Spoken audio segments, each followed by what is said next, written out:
Que tú bendigas este tiempo, que nos dé fuerza, Señor, y que podamos compartir la palabra y que caiga en buena tierra, en corazones preparados, dispuestos y listos ya para recibir la instrucción, la palabra para hoy. Bendice nuestras vidas, quita todo impedimento, Señor, de la índole que sea, y trae un renuevo y una fortaleza espiritual a nuestras vidas. Te damos gracias por este tiempo de estudio de tu palabra, bendícelo y que sea tu Espíritu Santo el que nos ilumine y nos hable al corazón. En el nombre bendito de Jesús. Amén, amén. Vamos a Daniel, capítulo 12, por favor. Daniel, capítulo 12. Vamos a leer los primeros versículos de este maravilloso libro. Libro que hay que leer ahora más que nunca, ¿saben? Más que nunca. Hay que leer las profecías, las visiones que tuvo este hombre. Hay dos personas en el Antiguo Testamento que recibieron revelación sobre los últimos tiempos. Solamente dos. Muchos profetas recibieron revelación para su época o para tiempos cercanos a su época. Pero hay dos profetas que especialmente destacan, dos hombres que especialmente destacan por encima de los demás. Uno es el profeta Daniel. Dice la Biblia que muchas de las cosas que él recibió y muchas de las cosas que él dejó escritas en su libro, él no las entendía.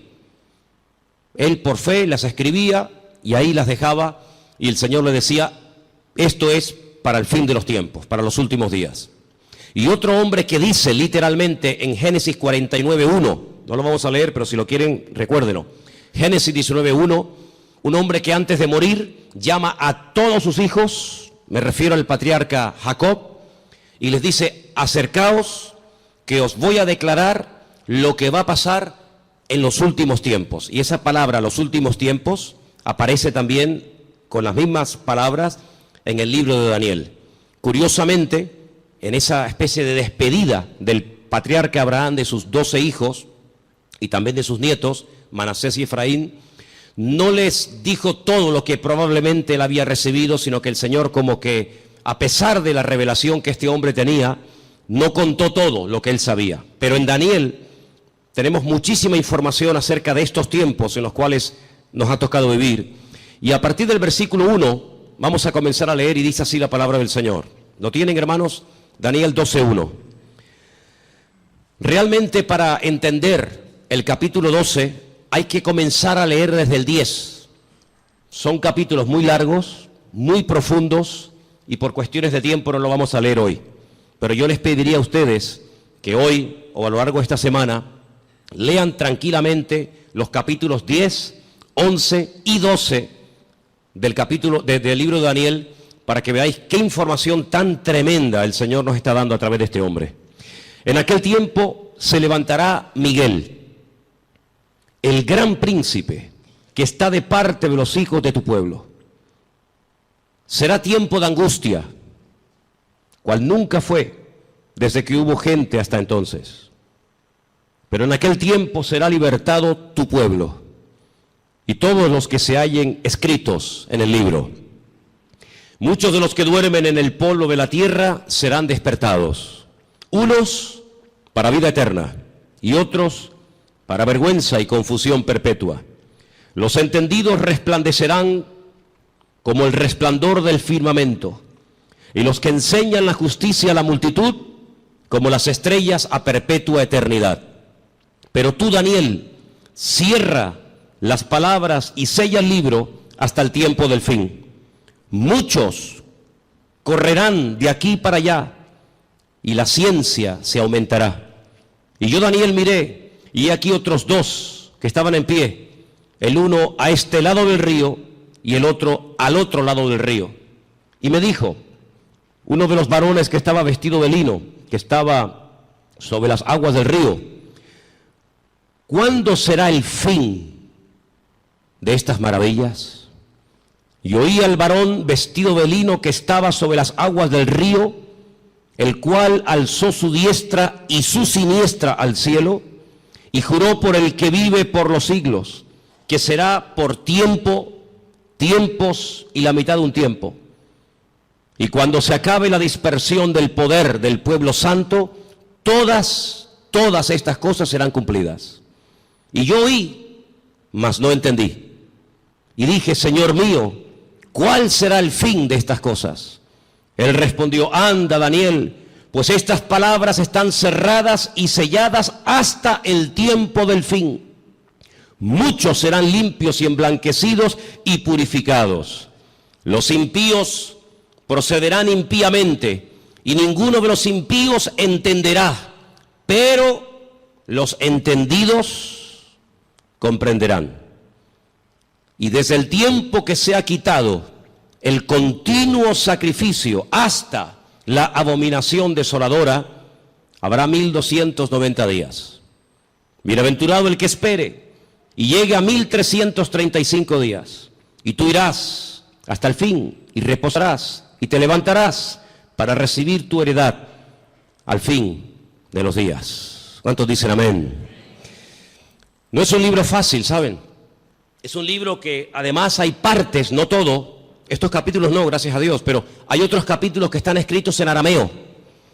Y aunque se escriben las letras igual, las palabras significan cosas diferentes. Por lo tanto, esos capítulos, yo particularmente en arameo sí los puedo leer, pero no los entiendo porque no hablo arameo. Pero estos capítulos 10, 11 y 12 están escritos en hebreo y son muy interesantes porque hay expresiones, hay hebraísmos, hay palabras que tienen una profundidad, un sentido mucho más profundo que lo que a priori se puede entender, se puede ver, ¿no? ¿Por dónde empezamos? Bueno, hermanos, solamente decirles algo. ¿Os dais cuenta cómo está el mundo? En cuestión de días, en cuestión de semanas, el panorama mundial ha cambiado completamente.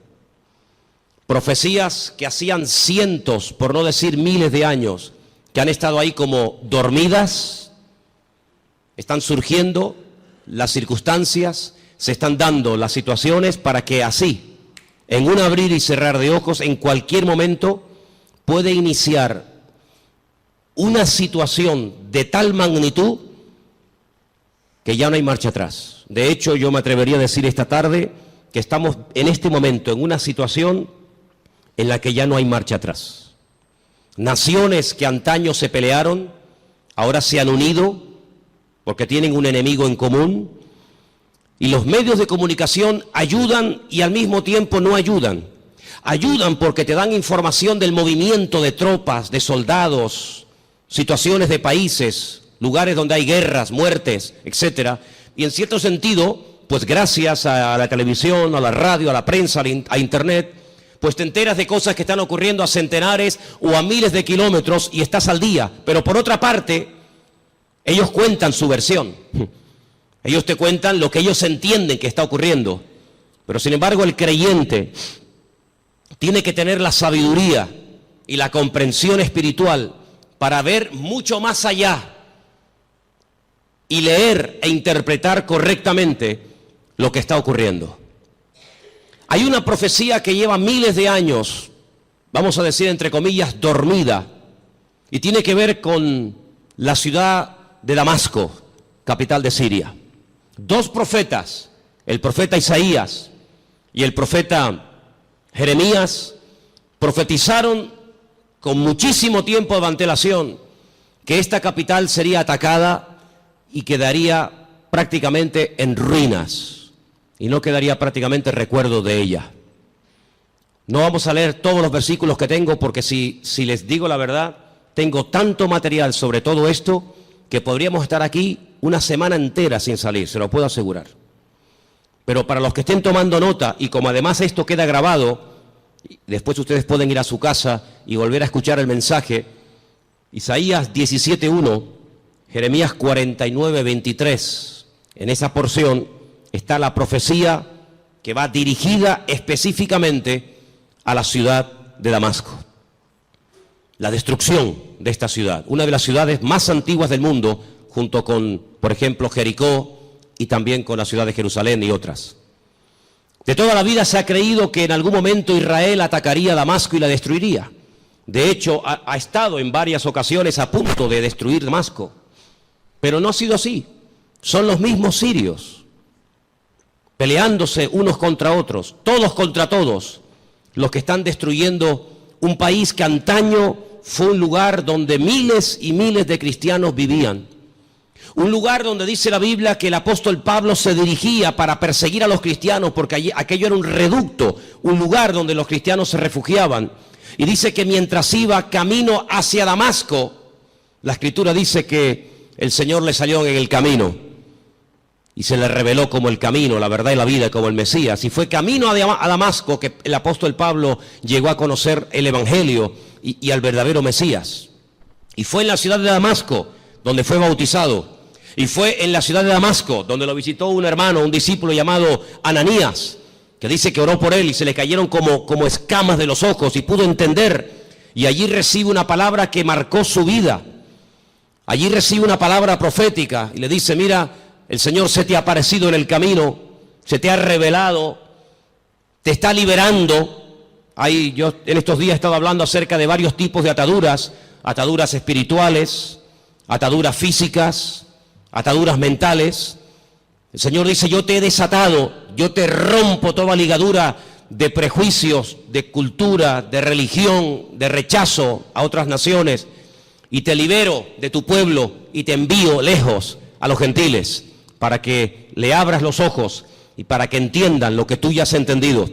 Pero también le profetiza los sufrimientos y las torturas y el camino arduo por donde tendrá que pasar hasta llegar a la meta, hasta llegar a la presencia del Señor, ¿verdad?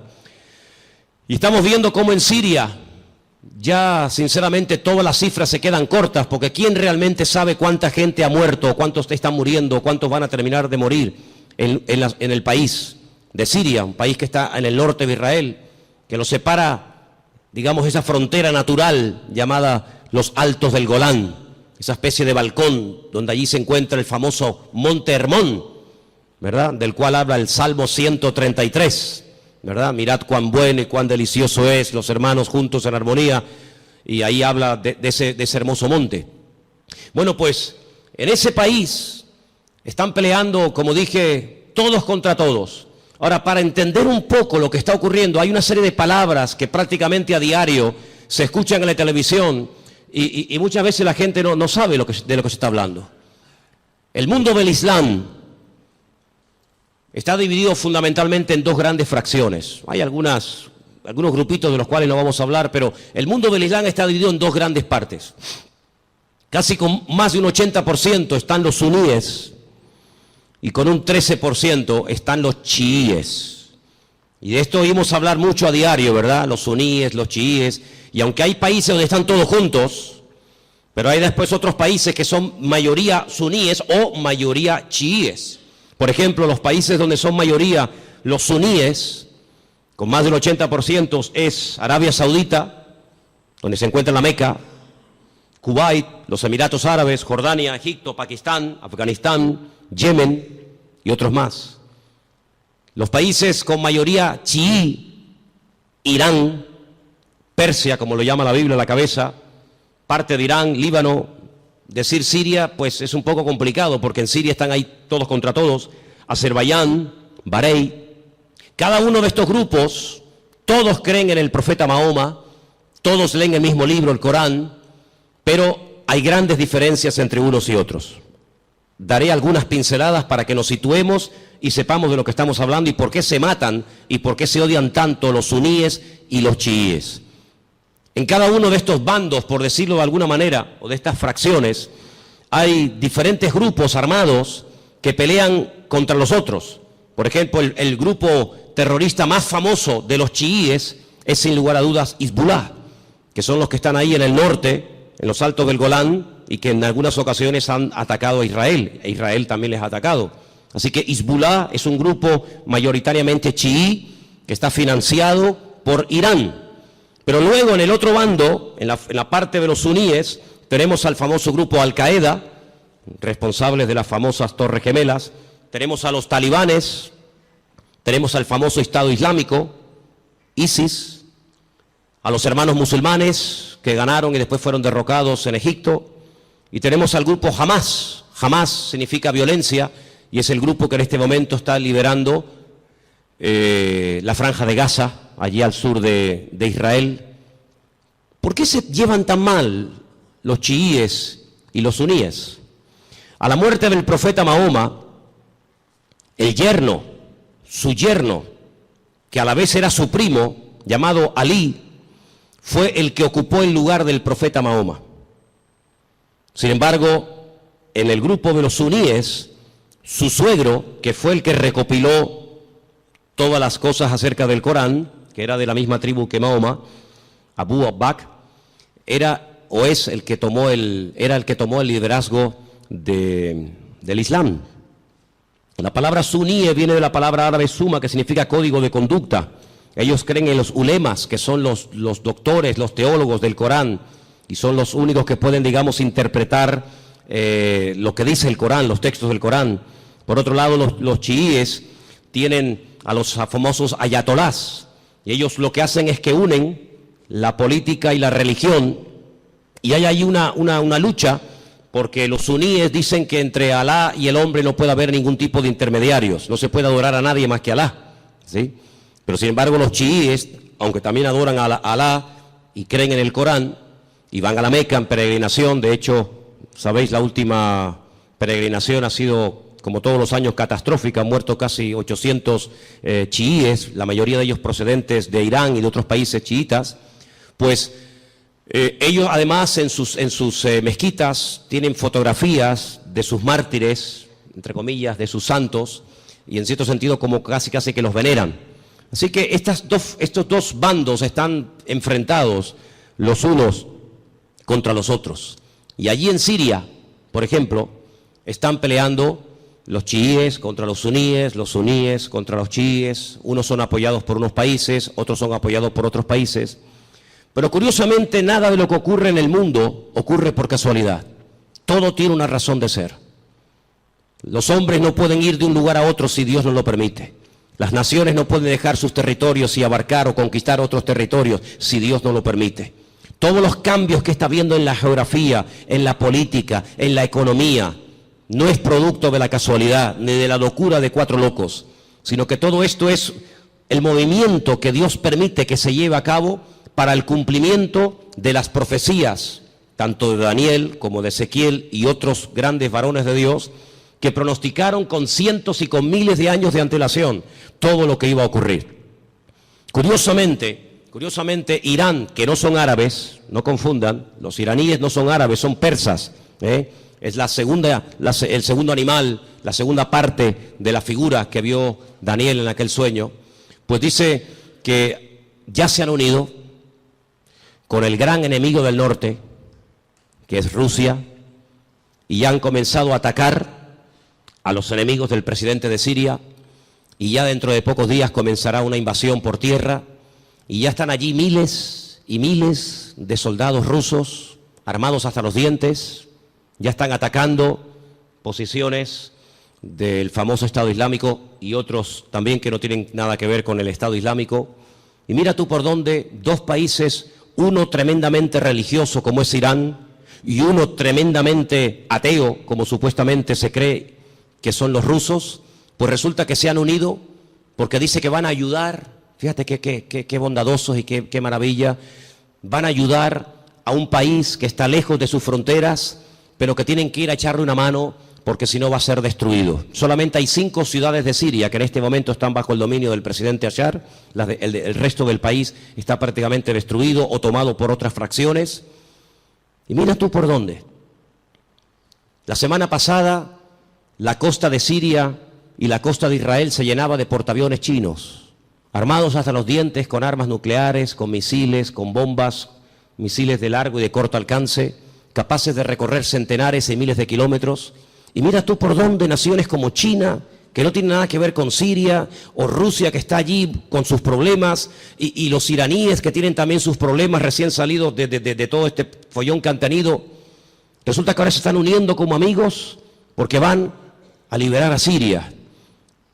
Y nos vamos a quedar con esta información.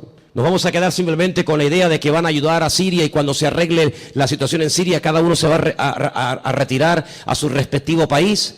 ¿Y quién paga esas bombas? ¿Quién paga esos gastos? Los muertos que van a caer por ambas partes, las familias, los uniformes, las balas, los cañones, la gasolina, el gasoil, los aviones, los helicópteros. ¿Por qué todo esto? La Biblia nos dice por qué.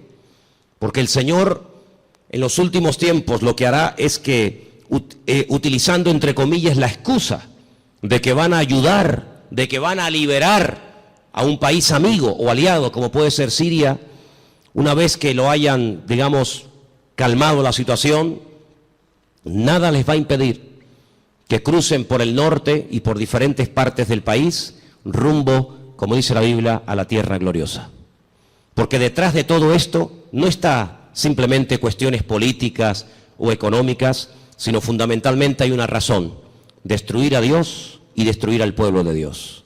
Israel sabe perfectamente que se encuentra en una especie de callejón, no digo sin salida, porque Israel siempre tendrá salida, y la salida no es mirando a Estados Unidos, la salida no es mirando hacia Europa, sino que, como dice la Escritura, Israel en los últimos tiempos se verá totalmente sola y abandonada, como aquella pobre viuda que se fue cargada o se fue contenta con sus hijos, incluso haciendo honor a su nombre, complacida, y viene del extranjero derrotada y solitaria, sin hijos y sin marido, llamada Noemí, y tiene la pobre Ruth que atenderla en los últimos años de su vida. La Biblia nos enseña que estos últimos tiempos recibe un nombre que nos revela, porque los nombres son muy importantes en la Biblia. Yo siempre he dicho que hay una genética, ¿verdad?, que todos llevamos por dentro, que es hereditaria, pero luego, según la Biblia, el nombre tiene un poder espiritual, una influencia tremenda en las personas. Es una especie de código genético espiritual, ¿verdad?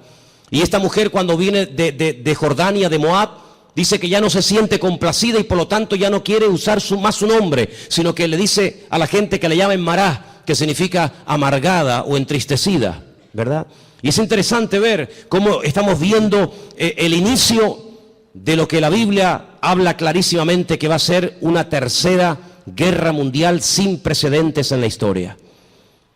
De todas las guerras que Israel ha tenido, que han sido ya 7, de todas ha salido más que vencedora.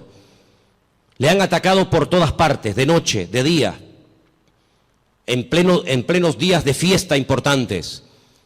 Por todas partes, de todas y cada una de las guerras que Israel ha tenido hasta el día de hoy, de todas ha salido victorioso. De esta guerra que está a punto de producirse en cuestión de días, semanas o meses, la única forma de salir con vida es que venga el Mesías en persona y les ayude. Esta guerra es una guerra que jamás se ha visto. Hemos leído en esta tarde en el capítulo 12 de Daniel que hay una especie de protección sobrenatural tipificada o representada en un soldado espiritual, en un arcángel llamado Miguel, que aparece en varias ocasiones en distintas partes de la Biblia. Solamente hay 2 ángeles en la Biblia, solamente 2 ángeles en la Biblia, que la Biblia nos revela su nombre, Gabriel y Miguel. La Escritura dice que Josué, antes de entrar a tomar posesión de la tierra, vio a un varón, y la descripción que nos da el libro de Josué se asemeja mucho a la descripción que nos da Daniel en el capítulo 12, y nos da a entender de que este arcángel tremendamente poderoso llamado Mijael, que significa quien como Dios, Mijael, pues es una protección espiritual que Dios le ha asignado a este pueblo. En algún momento puntual, solamente Dios sabe cuándo, este arcángel, este varón de Dios tremendamente poderoso, que contendió con Satanás por el cuerpo de Moisés, dice el libro de Judas, será quitado, será desplazado, y entonces dice que será un tiempo de angustia cual nunca hubo gente, y más que gente, la palabra es naciones. Desde que hay naciones sobre la faz de la tierra, dice la Biblia que nunca el hombre habrá visto una guerra de tal magnitud, con tanta cantidad de soldados, de armamento y de tropas como esta última. Vamos a leer dentro de unos momentos algunos textos de la Biblia, pero es impresionante los datos que la Biblia te da antes de que comience la guerra. Aún no ha comenzado, aún no existía el siglo XX, o el siglo XXI, cuando todo esto se escribió, y los profetas, por revelación del Señor, recibieron los datos concretos y específicos sobre esta guerra. Por ejemplo, nos dice que llegarán a intervenir más de 200 millones de soldados. Jamás ha habido ninguna guerra con tantos millones de soldados. 200 millones de soldados. Esta guerra se describe de una forma tremenda, con unos detalles que te quedas con la boca abierta en 3 capítulos de la Biblia. Creo que sois capaces de recordar estas cifras. Ezequiel 38 y 39 y Zacarías capítulo 14. Ahí tenéis toda la información acerca de esta tremenda batalla que empezará por el norte, capitaneada y dirigida nada más y nada menos que por Rusia. En el capítulo 38 del libro de Ezequiel nos dice algunas cosas muy interesantes sobre este tiempo final. Y voy a leer algunos versículos para que veáis qué importancia le da el Señor a que el pueblo de Dios no esté en la ignorancia. Hay gente que está muy distraída, muy sumergida en sus problemas, muy metidos en sus cuestiones y se olvidan de que el Señor en su palabra nos dice que tenemos que levantar la vista y darnos cuenta de que nuestra redención está cercana. Ezequiel 38 dice, versículo 1, vino palabra del Señor diciendo, hijo de hombre, pon tu rostro contra Gog. Gog es el nombre, digamos, simbólico, no es que se llame así, de una región que la Biblia lo llama Magot, que está en todo lo que sería todo el territorio que ocupa Rusia actualmente. Y fijaros que hay dos nombres de hombres, solamente dos hombres de hombres, que curiosamente tanto en español como en hebreo empiezan y terminan con la misma letra. Uno es el nombre David. David empieza con una letra llamada Dalet y termina con otra letra llamada Dalet. Y esto nos habla acerca de que David era un hombre que cuando lo conocías así era. No es que lo vas conociendo y es completamente diferente. Es un hombre que no tiene dos caras, no tiene dos personalidades, no tiene doblez en su carácter. David era así. Por eso esa letra que empieza y esa letra que termina es la misma, como diciendo que David es un hombre que es lo que ves, no hay más. Curiosamente, en un acto de imitación sin precedentes en la historia, a este líder político se le pone un nombre simbólico cuya letra empieza por la G o la Gimel en hebreo y con la misma letra termina la G o la Gimel, God, como diciendo que lo que ves es lo que hay. En David era lo positivo. Si ves que es un hombre espiritual, es que es espiritual. Si ves que es un hombre valiente, es que es valiente. No es que dé impresión de valiente y luego es un cobarde. No es que es un hombre aparentemente espiritual y luego es un carnal. No. Bueno, pues en God, en este personaje que nosotros lo conocemos más famoso como el nombre del famoso anticristo, si tú lo ves así, así es como es. Es malo, es apoyado por el diablo, etcétera, etcétera. Y dice aquí, así ha dicho el Señor, he aquí yo estoy contra ti, oh God, príncipe soberano de Mesec y Tubal. Estos son hijos de Noé. Te quebrantaré, pondré garfios en tus quijadas y te sacaré a ti y a todo tu ejército, caballos, jinetes, en todo equipados, gran multitud de paveses, escudos, teniendo todos ellos espada. Y ahora menciona una coalición, no están todos nombrados, una pequeña coalición de naciones que se van a unir. Y menciona Persia, y ya hemos dicho que Persia, ¿quién es? Ok, es Irán. Cus, tenemos Etiopía, tenemos Libia, con otros nombres, todos ellos con escudo, con yelmo, Gomer, sus tropas, la casa de Togarma, los confines del norte, sus tropas. Prepárate, apercíbete tú y toda tu multitud que se ha reunido a ti, y sé tú su guardia. Pero si leemos un poquito más adelante, versículo 15, vendrás de tu lugar de las regiones del norte, y tú y muchos pueblos contigo. Fíjate, todos ellos a caballo, gran multitud, poderoso ejército. Subirás contra mi pueblo Israel. Sí, es inevitable que este hombre ataque a Israel, es inevitable. Bueno, pero es que van a ir a Siria. La noticia no dice nada de Israel. Las noticias no, pero la Biblia sí. Y las noticias no pueden saber la información que tú y yo tenemos en esta tarde. Mañana Telecinco no puede decir, le presentarían una denuncia, dirían, esta gente está loca. Mañana no vamos a ver en Telecinco, en Antena 3, que Rusia pretende apoderarse de los altos del Golán con la intención de atacar Israel. Me dice, pues ustedes están locos. No. Las noticias no te lo van a decir, te lo estoy diciendo yo, te lo está diciendo el Señor a través de mi boca. Subirás contra mi pueblo Israel como nublado para cubrir la tierra y será al cabo de los días, al final de los tiempos, en estos tiempos. ¿Y qué dice aquí? Y te traeré sobre mi tierra.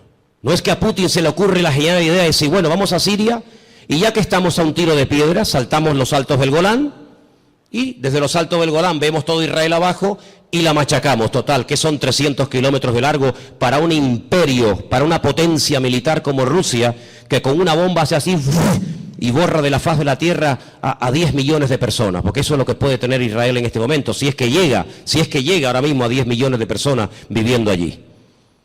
¿Qué puede impedir? Pero no es él el que lo decide, es Dios el que le dice a God, ven a mi tierra, ven. Y entonces dice, para que las naciones me conozcan, cuando sea santificado en ti, oh God, delante de tus ojos. Así dice el Señor, ¿no eres tú aquel de quien hablé yo en tiempos pasados por mis siervos los profetas de Israel, los cuales profetizaron en aquellos tiempos que yo te había de traer sobre ellos? Israel sabe perfectamente que Rusia les va a atacar en cualquier momento. Ya lo hicieron hace poco allí en Ucrania, en el país de nuestro hermano. No se cortan un pelo, no tienen ningún problema, tienen afán de expansión. Quieren recuperar lo perdido e incluso lo que nunca fue de ellos.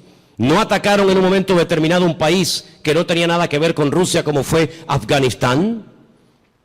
La Biblia profetiza que Rusia va a atacar en los últimos tiempos a Israel.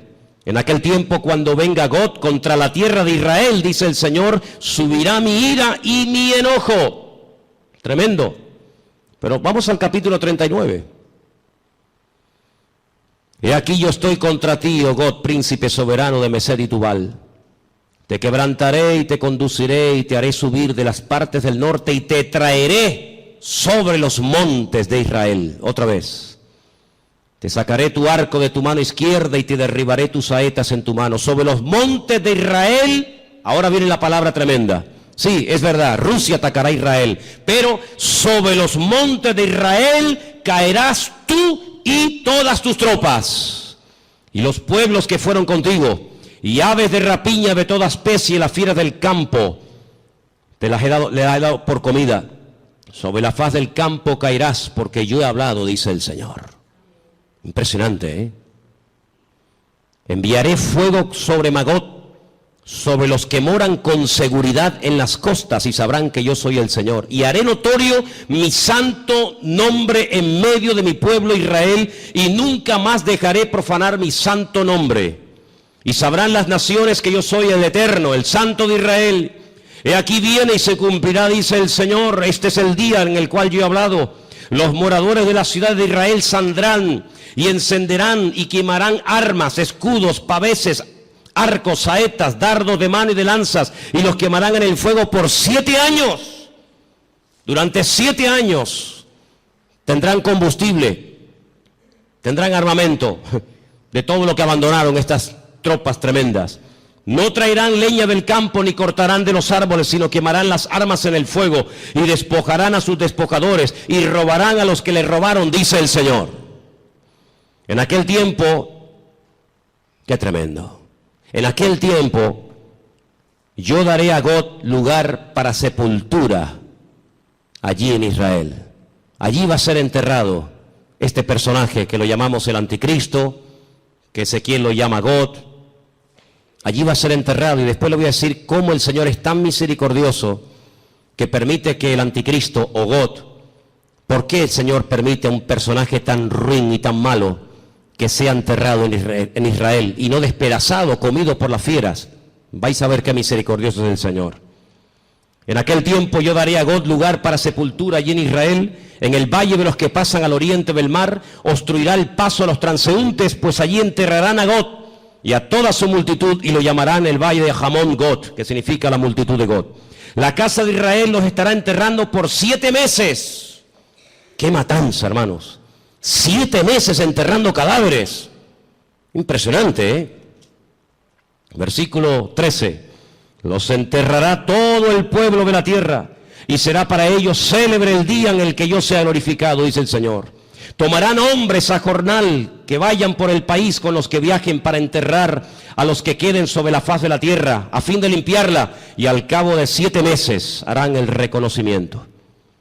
Pasarán los que irán por el país, y el que vea los huesos de algún hombre pondrá junto a ellos una señal, hasta que los entierren los sepultureros en el valle de Hamón God. Versículo 21, pondré mi gloria entre las naciones y todas las naciones verán el juicio, mi juicio que habré hecho y mi mano sobre ellos. Es increíble, ¿no? Como el profeta Ezequiel pudo describir con una exactitud tremenda cuánto tiempo estarán enterrando cadáveres, cuántos años quemando armamento al fuego. ¿Quién es este hombre God? Si ustedes estudian los nombres de los hijos de Noé, porque de ahí arranca todo, una de las cosas que tenemos que tener bien claro es que el futuro está escrito, está codificado en el pasado.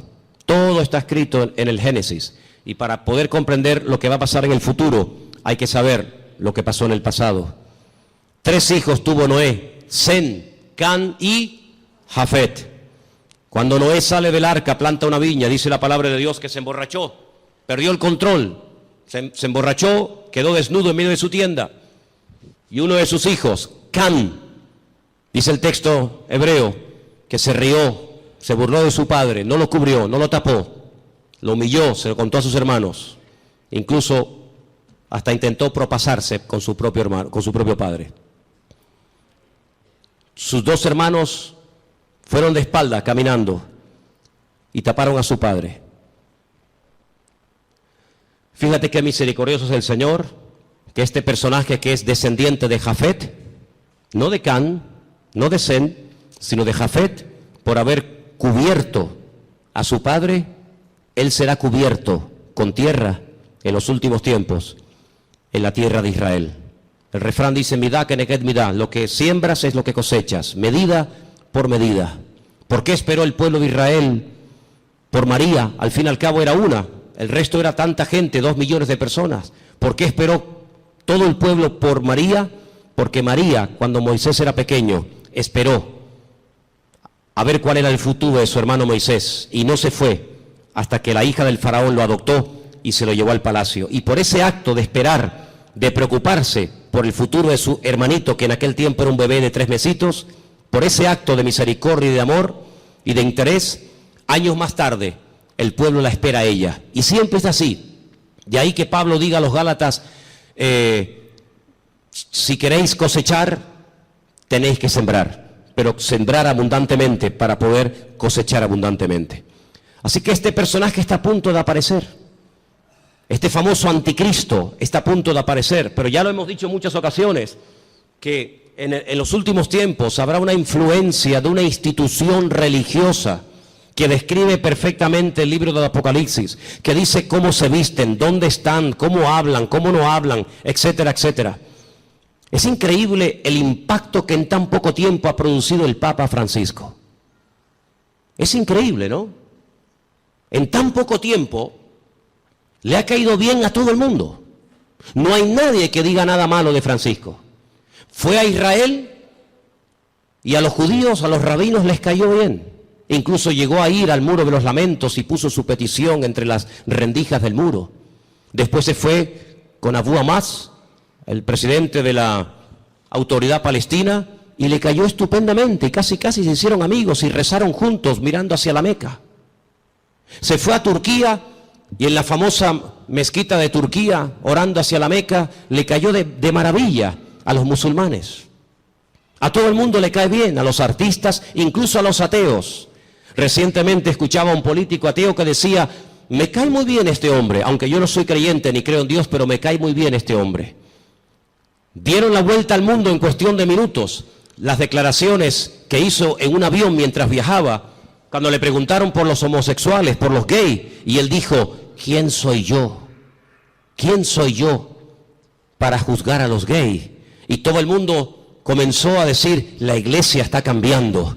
Qué diferente, la postura de este Papa en comparación con los otros 2 que eran tan intransigentes y tan radicales. ¿Quién soy yo para juzgar? No pasó mucho tiempo y ya hizo juicio sobre uno de sus trabajadores.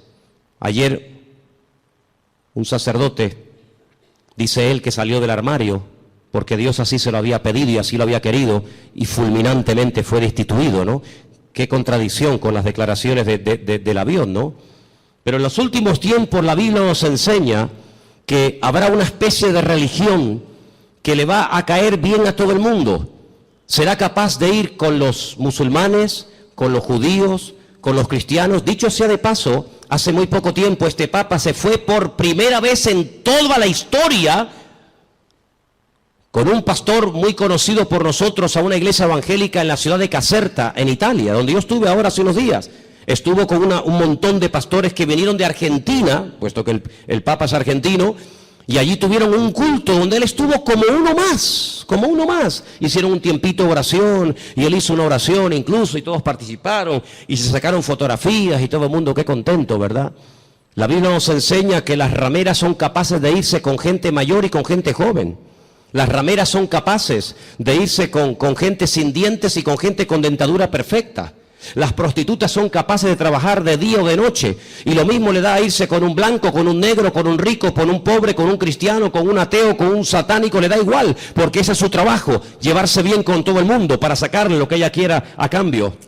Y la palabra de Dios nos enseña que en los últimos tiempos la política y la religión se casarán y se unirán. Qué tremendo los lugares y las conversaciones que últimamente está manteniendo el Papa y muchos políticos viajando de un lugar para otro. Todo está preparado. Y hermanos, esto no ha hecho más que empezar, pero en cualquier momento salta la chispa. Y lo que tenemos que preguntarnos todos y cada uno de nosotros, ¿qué mensaje nos está dando el Señor? Yo vengo diciendo hace mucho tiempo que Dios está hablando y hablando y hablando y hablando. El problema no es que Dios no hable, el problema es que hay muchos que no le entienden, o si le entienden se hacen los distraídos. Dije hace unas semanas atrás que Dios no solamente habla a través de la palabra, claro, lo sabemos. El que lee la Biblia está leyendo la palabra de Dios, el SMS de Dios, el WhatsApp de Dios, y sabe perfectamente lo que Dios quiere y lo que Dios no quiere. Pero ¿y los que no leen la Biblia? El que no le interesa o no quiere, o dice él que no entiende la Biblia, pues Dios también le está hablando a toda la humanidad. Quiero que vengan conmigo a Génesis 1, capítulo 14, para que os des cuenta algo tremendo que el Señor dijo en un principio. Allí está, en el Génesis 1, 14. Dio una señal, dio un mensaje muy interesante. Y vamos a leerlo en esta tarde. Dice así, Génesis 1, 14. ¿Lo tienen, hermanos? Tengo esta página de la Biblia prácticamente destrozada, entonces espero leerla bien porque la tengo toda pegada. Creo que dice algo así como: y dijo Dios, haya lumbreras en la expansión de los cielos para separar el día de la noche y sirvan de señales para las estaciones. Ahora ya no tengo ese trocito que dice para días y años. Ok, ahí está. ¿Qué es lo que será? Lo mismo que fue. Cuando estudiamos hace unas semanas atrás el Salmo 19, yo dije que el Salmo 19 dice literalmente: los cielos cuentan la gloria de Dios y el firmamento anuncia la obra de sus manos. Un día emite palabra o información a otro día, de tal manera que hay personas paganas, no creyentes, que a lo largo de la historia, incluso hasta en estos tiempos, fíjate lo que te digo, observando no las profecías de la Biblia, sino observando el cielo, el firmamento, llegan a conclusiones tremendas.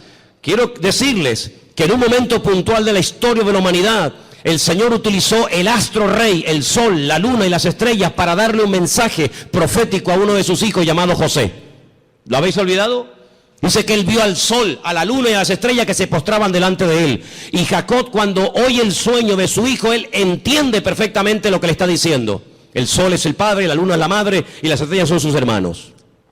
Curiosamente, las estrellas, los hermanos, llegaron antes que el sol a Egipto, porque siempre es así: primero es la noche y luego es el día. No primero el día y después la noche. Primero había tinieblas y después vino la luz. La tiniebla siempre precede a la luz.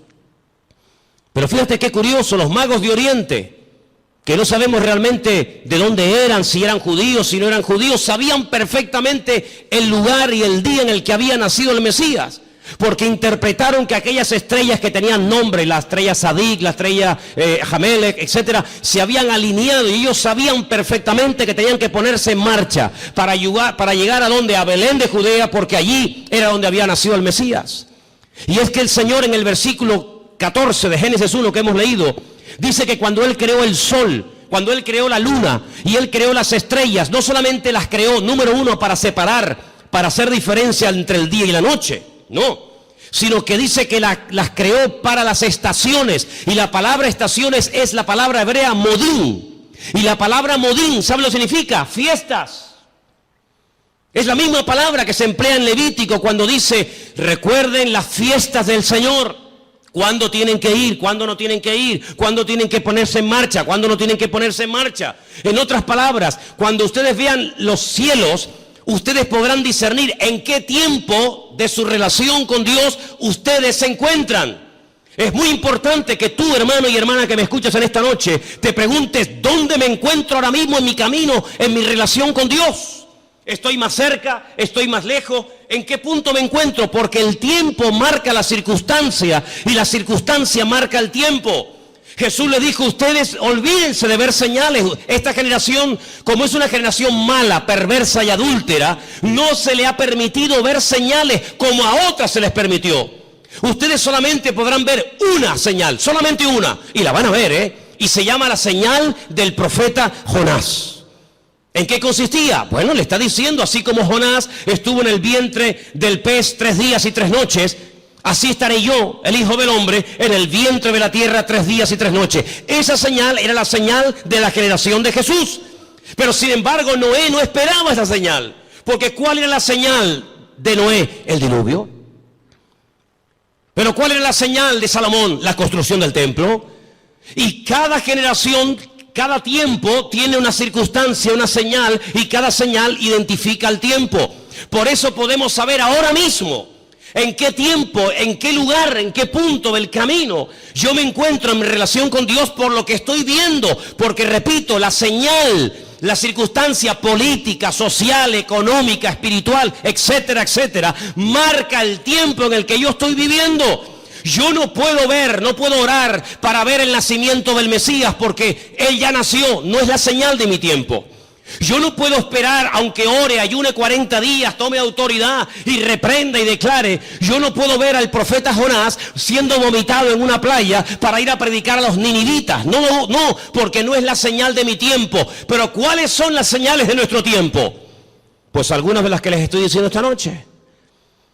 Como Rusia, Persia, las naciones árabes, Europa y el mundo entero le darán la espalda a Israel. Y ustedes dicen, pero ¿cómo es posible que todos? Es que no hay ni uno.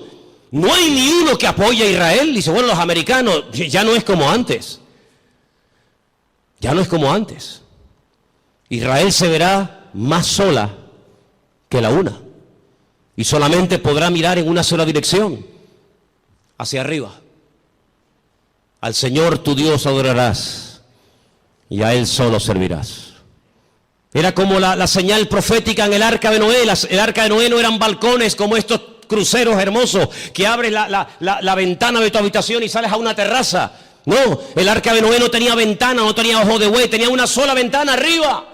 No podían mirar a derecha, izquierda, delante o detrás, no. El arca de Noé no tenía timón, porque no había que dirigirla a ninguna parte, Dios la dirigía. Y si querías mirar a algo, a una dirección, si era de día o de noche, arriba, nada más que arriba. Y eso es lo que el Señor quiere que nosotros hagamos, que solamente mires arriba. ¿Y quién está arriba? El Señor, Dios Todopoderoso, nuestro Señor, Rey de Reyes y Señor de Señores, no solamente a Él. Y por eso, amados hermanos, esta es la señal de nuestro tiempo.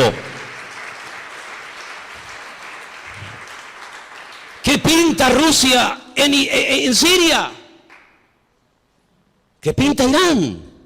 Que el objetivo no es Siria. Que el objetivo no es llegar y controlar a ISIS y fulminarlo, que no, que si hubieran querido fulminar a esto, ya lo hubieran hecho hace mucho tiempo. Si Rusia, si Estados Unidos quisiera arreglar el problema de Siria, de los yihadistas, ya lo hubieran hecho, no hay problema en eso. No lanzó una bomba Estados Unidos sobre una ciudad japonesa llamada Hiroshima y se cargó a más de 500.000 de personas así, y no lanzó otra sobre Nagasaki, y en cuestión de segundos hizo, la borró de la faz de la tierra. Que el problema no está en que no se pueda contra ellos, sí se puede contra ellos. El tema es que cada pieza tiene que encajar en el puzzle del Señor. Y el Señor ha puesto a esta gente allí. Una cosa increíble que un musulmán dinamite una mezquita o ataque a otro musulmán, es una cosa increíble. Que le prenda fuego a un cuerpo de un hermano musulmán, es una cosa inconcebible dentro del Islam, porque el Islam no es eso. Pero con esa excusa, las potencias se están uniendo, pero no se dan cuenta de que es el Señor el que les está diciendo, vengan, vengan. Y al final dice que el Señor los llevará a un gran valle, y quiero leer y terminar con esto porque les digo, tengo material para estar aquí un año, pero en Zacarías capítulo 14, y después la última porción la leeremos en Joel, es el Señor el que le dice a las naciones, vengan que yo les voy a juzgar en el valle de la decisión, valle de Josafat. Zacarías capítulo 14, ¿lo tienen, hermanos? ¿Sí? Dice así la palabra del Señor. He aquí el día del Señor. Viene y en medio de ti serán repartidos los despojos, porque yo reuniré a todas las naciones para combatir contra Jerusalén. Es el Señor el que permite que vayan a hacer guerra contra Jerusalén. No es una mente loca o sádica o fanática. Es el Señor. La ciudad será tomada, las casas serán saqueadas y violadas las mujeres. La mitad de la ciudad irá en cautiverio, mas el resto del pueblo no será cortado de la ciudad. Después saldrá el Señor y peleará con aquellas naciones como peleó en el día de la batalla. Se afirmarán sus pies en aquel día sobre el monte de los olivos, que está enfrente de Jerusalén al oriente. Y el monte de los olivos se partirá por en medio hacia la tierra del oriente y hacia el occidente, haciendo un valle muy grande, y la mitad del monte se apartará hacia el norte y la otra mitad hacia el sur. Seguimos un poquito más adelante, versículo 6. Acontecerá que en ese día no habrá luz clara ni oscura.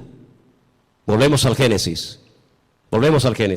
Será un día el cual es conocido por el Señor, que no será ni de día ni de noche. Eso es lo que no nos entra en la cabeza. Pero sucederá que al caer la tarde habrá luz.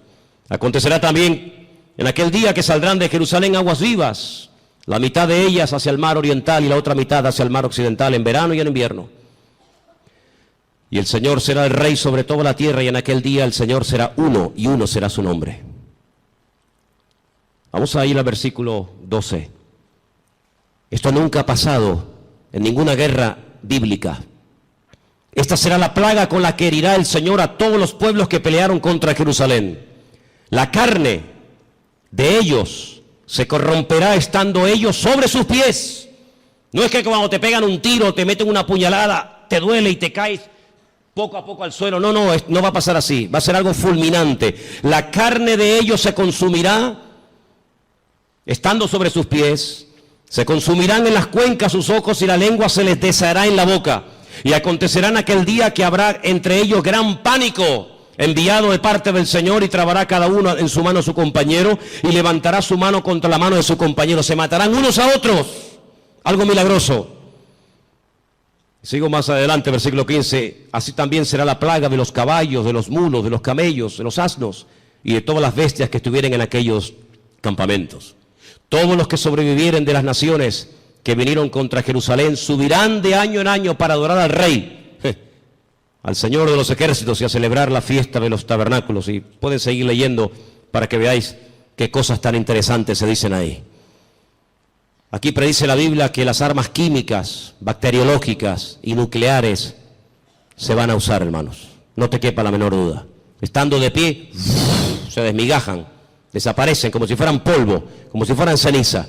Así describe el profeta Zacarías la muerte de la gente en esta batalla, en el valle de Josafat, valle de Megido. Napoleón, cuando llegó a Israel, visitó el valle de Josafat o el valle de Megido y dijo: este valle está preparado para librar una gran batalla. Y efectivamente, en ese lugar, dice el Señor, que es como una olla, como un lagar. El Señor entrará allí en juicio con todas las naciones, 200 millones de soldados, tierra, mar, aire, por todas partes, árabes, europeos, de todas las partes del mundo, peleando por conquistar Israel, por arrasar de la faz de la tierra a este pueblo, por conquistar Jerusalén y por decir: hemos ganado, hemos vencido, hemos humillado al Dios de Jacob, al Dios de Isaac y al Dios de Abraham. ¿Qué les parece? Ya no es una guerra contra hermanos, ya no es una guerra con una familia, ya no es una guerra contra otro país, ya es una guerra contra el mismísimo Dios. Cargarse a Dios, borrar a Dios de la faz de la tierra. Pero hay una señal que está apareciendo en los últimos tiempos, y te la dejo ahí para que medites en ella. Y dice la Biblia literalmente lo siguiente: el sol se convertirá en tinieblas y la luna en sangre antes de que venga el gran día y espantoso del Señor. Qué curioso, ¿no? Hasta Dios hablando a través de los eclipses, a través de las famosas lunas de sangre, que curiosamente tanto el año pasado, 2014, como este año 2015, siempre han aparecido coincidiendo o con Pesaj, la Pascua, o con la fiesta de los tabernáculos. Qué curioso, el año pasado y este año otra vez volvió a aparecer una cuarta luna roja en el día de Pesaj o de Pascua, y recientemente, hace unos días, en la fiesta de los tabernáculos. Dios hablando, porque un día emite palabra, otro día, los cielos cuentan la gloria del Señor. Lo que puedo decir con todo esto es que nos queda poco tiempo. La humanidad va a entrar en un callejón sin salida, pero dice la Biblia que tenemos que velar, tenemos que orar, buscar del Señor más que nunca, no perder el tiempo. No dejes que el enemigo te robe la paz, ni dentro de tu casa ni fuera de tu casa. No dejes que el enemigo arrebate la bendición que tanto le costó al Señor ganar en la cruz por ti y por mí. Así que en esta tarde es tiempo de acercarnos al Señor, es tiempo de decirle: Señor, recompón mi vida, restaura. Hay voces por aquí, voces por allá, el mundo se está cayendo a pedazos, la ciencia aumentará, la gente corre de un lado para otro, gente de oriente a occidente, de aquí para allá. Pero todo esto es la señal de que pronto te corre de un lado para otro, gente de oriente a occidente, de aquí para allá. Pero todo esto es la señal de que pronto viene el Señor a buscar a su pueblo. ¿Cuántos dicen amén? Cierra tus ojos, hermano. Cierra tus ojos. Lee tranquilamente hoy en casa Ezequiel 38, Ezequiel 39, el libro de Joel, las cartas de Pablo, el libro de Apocalipsis, el libro de Daniel, y te vas a dar cuenta de que el Señor está hablando por todas partes, para que despertemos del sueño, para que nos demos cuenta de que el tiempo se acorta y que no hay tiempo que perder. Señor, en esta tarde nos vamos a acercar ahora a tu mesa con acción de gracias. Queremos participar con gratitud, reconociendo tu soberanía, reconociendo tu autoridad. Nos ponemos bajo tu cobertura, Señor. Nos ponemos, Señor, en tus manos. Pedimos que bendigas este pan, este vino, símbolos de tu muerte, de tu victoria, de tu resurrección, de tu venida. Y que en esta tarde lo hagamos, como dice la palabra del Señor, dignamente, valorando cada cosa que tú has hecho por nosotros, Padre. Bendice este tiempo y que podamos salir esta tarde de este lugar renovados, bendecidos y fortalecidos. Abre nuestros ojos para que podamos ver todo lo que está ocurriendo, cómo las profecías se están cumpliendo de una forma tremenda. En el nombre bendito de Jesús. Amén, amén. Vamos a ponernos de pie, por favor, en esta noche, hermano.